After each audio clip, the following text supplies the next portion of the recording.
औरंगाबाद जिल्हा क्रिकेट संघटनेची गेल्या 17-18 वर्षांपासून इलेक्शन झालेले नाही। आज सुप्रीम कोर्टाने निर्णय दिला आहे की त्यामुळे औरंगाबाद जिल्हा क्रिकेट संघात जिल्हा क्रिकेट संघटनेची निवडणूक होऊन त्या रेग्युलर होणार आहेत। त्यांना नियमितता यावी, पारदर्शकता यावी, यामध्ये खेळाडूंना ग्राउंडवर खेळण्याची संधी मिळावी। इथे पारदर्शकतेची कमी आहे। गेली 17 ते 18 वर्षे यामध्ये काही लोक त्या बॉडीमध्ये काम करतात। संघटनेच्या घटनेनुसार प्रत्येक वर्षी या संघटनेची निवडणूक झाली पाहिजे।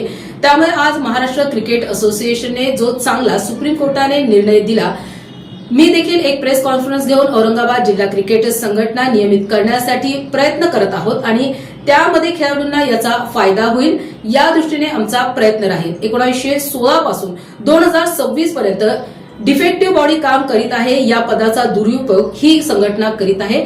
सुप्रीम कोर्टाने अशा अनियमिततेवर ताशेरे ओढले आहेत। त्यामुळे या संघटनेने पाय उतार होऊन प्रशासक नेमावा अशी मागणी असल्याबाबतची माहिती पत्रकार परिषदेमार्फत भाजप प्रवक्ता शिरीष बोराळकर यांनी दिली।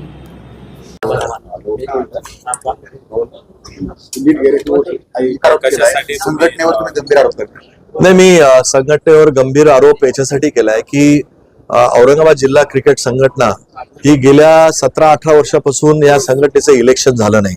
आपल्याला माहिती आहे, महाराष्ट्र क्रिकेट असोसिएशनचा जो निर्णय आज सुप्रीम कोर्टाने दिला, हायकोर्टाने दिला, कारण इरेग्युलरिटीज एमसीए मध्ये जशा होत्या तशाच इरेग्युलरिटीज औरंगाबाद जिल्हा क्रिकेट संघटनेमध्ये सुद्धा आहेत। गेल्या 19 वर्षापासून या इलेक्शन झाल्या नाहीत। त्यामुळे एक खेळाडू म्हणून, एक एक्स लाईफ मेंबर म्हणून मी आज इनिशिएटिव्ह घेतलाय की औरंगाबाद जिल्हा क्रिकेट संघटना म्हणजे छत्रपती जिल्हा क्रिकेट संघटनेची निवडणूक होऊन ह्या रेग्युलराइज व्हाव्यात, यामध्ये पारदर्शकता यावी, यामध्ये खेळाडूंना ग्राउंडवर खेळण्याची संधी मिळावी। इथे पारदर्शकतेची कमी आहे।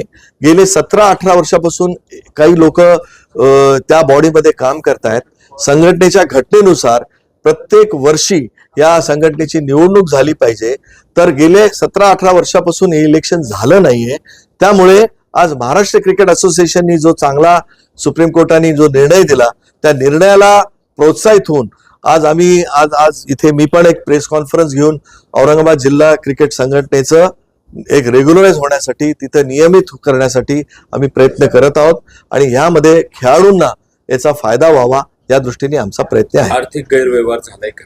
नाही, मला असं म्हणायचंय की जेव्हा ही संघटना ही 1916 साली चॅरिटी कमिशनरनी ही डिफेक्टो संघटना म्हणून डिक्लेअर केली होती, पण 1916 पासून ते आता 2026 पासून डिफेक्टो असलेली संघटनाच कार्यरत आहे। त्यामुळे मला असं वाटतं की या संघटनेचा पदाचा दुरुपयोग ही संघटना करत आहे। त्याच्यावर नियमितता नाहीये। चॅरिटी कमिशनरनी त्याला ताशेरे ओढलेले आहेत। सुप्रीम कोर्टाने सुद्धा या अशा अनियमिततेवर ताशेरे ओढलेले आहेत।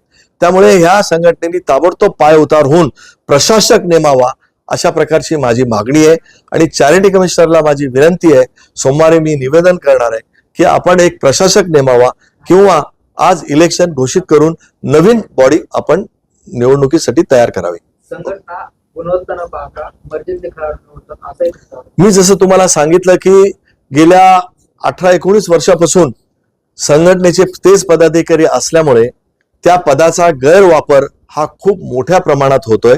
आज छत्रपती संभाजीनगरचे अनेक खेळाडू हे वेगवेगळ्या जिल्ह्यात जाऊन प्रतिनिधित्व करतायत। ही खूप दुर्भाग्याची गोष्ट आहे। आमचेच काही पदाधिकारी सांगतात की तुला मी या टीम मध्ये घेणार नाही, त्यामुळे तो बिचारा जाऊन अगदी नाइलाजाने दुसऱ्या शेजारच्या डिस्ट्रिक्टकडनं जाऊन खेळतो। हे किती दुर्भाग्य आहे।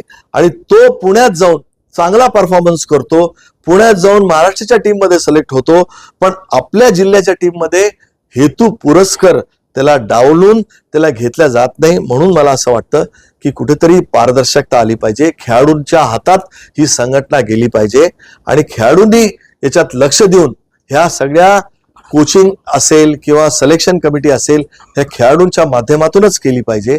आपल्या आवडते सिलेक्टर, आपले आवडते खेळाडू याच्यात असं न करता जे चांगले आहेत त्यांनाच न्याय मिळाला पाहिजे, अशा प्रकारची आमची भूमिका आहे। हा, यामध्ये मी जसं सांगितलं तुम्हाला की हायकोर्टामध्ये आम्ही जाणार आहोत। हायकोर्टाबरोबर चॅरिटी कमिशनर मध्ये आम्ही जाणार आहोत।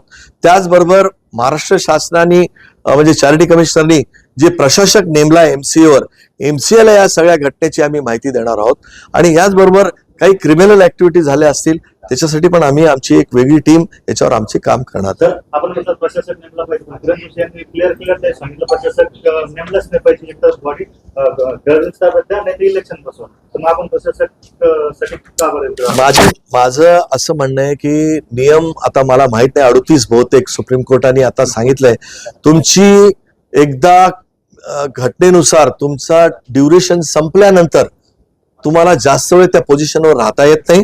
तुम्ही जर ते इलेक्शन घेतले नाही तर ऑटोमॅटिक प्रशासक बसतो, अशा प्रकारचा नियम आहे. तुमची पुढची काय ब्लूप्रिंट असणार आहे? तुम्ही आणखी काय पत्रकार परिषद घेणार आहे असं म्हणताय? नाही, मी हेच तुम्हाला सांगत होतो की आता आम्ही पुढची आमची ब्लूप्रिंट म्हणजे हायकोर्ट, चॅरिटी कमिशनर, MCA मध्ये, महाराष्ट्र क्रिकेट असोसिएशन मध्ये आमचं तिथे निवेदन देणे आणि ही आमची घटनेनुसार आम्ही सगळं